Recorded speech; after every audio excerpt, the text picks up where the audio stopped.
সমাবেশ করেছেন, কেমন লাগছে? বিসমিল্লাহির রহমানির রহিম।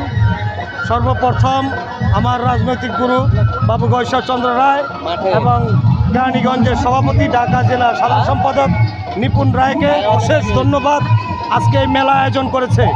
এই মেলা নিয়ে আপনারা জানেন বিভিন্ন বিশৃঙ্খলা সৃষ্টি করার চেষ্টা করছে, নস্যাৎ করার চেষ্টা করেছে, কিন্তু তারা ব্যর্থ হয়েছে।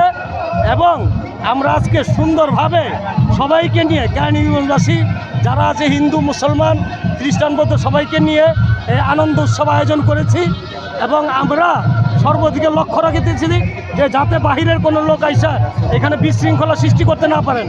আর আপনারা সাংবাদিকরা দেখছেন, তারা বারবার বলছে যে মাঠের মধ্যে ডিস্টার্ব হবে। আপনারা স্বচক্ষে দেখেন, মাঠের মধ্যে কোনো সমস্যা হয়নি।